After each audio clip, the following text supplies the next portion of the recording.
Super 6 super hit అంటూ వీళ్ళు సంబరాలు చేసుకుంటూ ఉన్నారు. అసలు రాష్ట్రంలో ఉన్న మహిళలందరూ కూడా తలలు పట్టుకుంటున్నారు. ఏ ఒక్క హామీ కూడా సరిగ్గా అమలు చేయకుండా ఏ మొహం పెట్టుకొని వీళ్ళు సూపర్ 6 సూపర్ హిట్ అని సంబరాలు చేసుకుంటూ ఉన్నారు అనేసి. కాబట్టి ఎప్పటికైనా మేము మా వైఎస్ఆర్ కాంగ్రెస్ పార్టీ తరఫున డిమాండ్ చేస్తూ ఉన్నాం, మహిళలకు ఇచ్చిన అన్ని హామీలు అమలు చేయండి. ముఖ్యంగా సూపర్ 6 అని నమ్మబలికి ఓట్లు వేయించుకొని అధికారంలోకి వచ్చారు.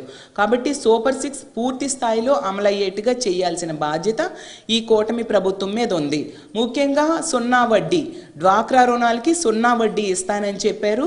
గతంలో జగన్మోహన్ రెడ్డి గారు టంచన్గా సున్నా వడ్డీ నిధులు 5,000 కోట్ల రూపాయలు మహిళల అకౌంట్లో వేయడం జరిగింది. దానిని పునరుద్ధరిస్తూ వీళ్ళు సున్నా వడ్డీని ఇవ్వాల్సిన బాధ్యత ఈ ప్రభుత్వం మీద ఉంది.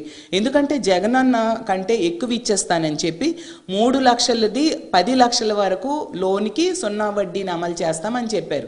ఇప్పుడు సున్నా వడ్డీ మాట దేవుడెరుగు, ఈరోజు పావలా వడ్డీకి అప్పిస్తానని చెప్తూ ఉన్నారు. అంటే ఎంత దారుణంగా మహిళలు మోసం చేయడానికి వీళ్ళు సిద్ధమయ్యారు.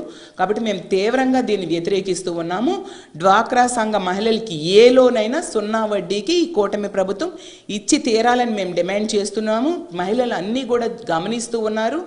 ఇలాంటి పనులే చేస్తూ ఉంటే వీళ్ళకి ఖచ్చితంగా బుద్ధి చెప్పడానికి సిద్ధంగా ఉన్నారు మహిళలు.